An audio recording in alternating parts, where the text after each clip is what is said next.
তৃণমূলের অ্যাকাউন্টে 164 কোটির গেরো, হিসেব মেলাতে কালঘাম ইডির আধিকারিকদের। যাবতীয় তথ্য জানতে চেয়ে রাষ্ট্রায়ত্ত ব্যাংকের চিঠি কেন্দ্রীয় এজেন্সি। অ্যাকাউন্টে কোটি কোটি টাকার লেনদেন, তদন্তে বিমান পরিষেবার সংস্থাতেও তল্লাশি চালায় এজেন্সি।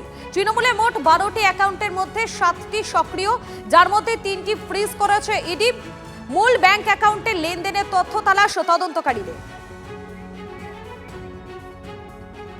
কি পারপাসে দিল, কি খরচা করলো, কি করলো, মানে আমি জানি না কাদের দিয়ে এই চুরিগুলো করিয়েছিল বা সিএ যারা ছিল তারাও কতটা স্কিল, মানে সঠিকভাবে একটা কাজও করতে পারিনি। চুরিগুলো দেখবেন যতগুলো চুরি করেছে সব ধরা পড়ে গেছে, একদম মানে যাচ্ছে তাই অবস্থা। আর সঙ্গে এই যে ঘটনাটা ঘটেছে, মানে টাকা যে নিজেদের অ্যাকাউন্টে পার্কিং করিয়েছে সেটাও করতে পারেনি।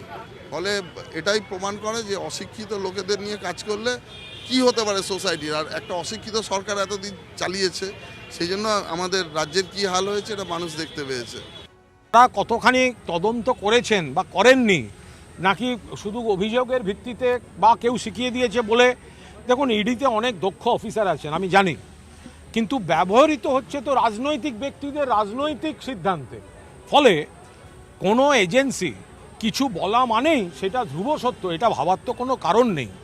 ফলে যারা যদি কোথাও কারুর কোনো প্রশ্ন থাকে অ্যাকাউন্ট নিয়ে, সে অ্যাকাউন্টের মালিকদের নোটিশ দেবে, তার সঙ্গে হিয়ারিং হবে, তার বক্তব্য শুনবে। এরকম একতরফা মেলাইন করার জন্য এগুলো বলে অ্যাকাউন্টগুলো আটকে রাখার কি মানে? ইডি তৃণমূল টাকা সবই শুনছি প্রতিদিন, কিন্তু তার গন্তব্যটা কি, শেষ কোথায় হবে আমরা কিছুই জানি না।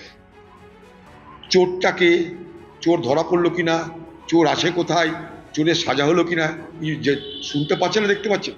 এই চোর ওইদিকে যাচ্ছে, ওই চোর এদিকে আসছে, চোরদের নিয়ে মহাভারত হচ্ছে। তো চোরেদের মহাভারতে আমাদের আর ইন্টারেস্ট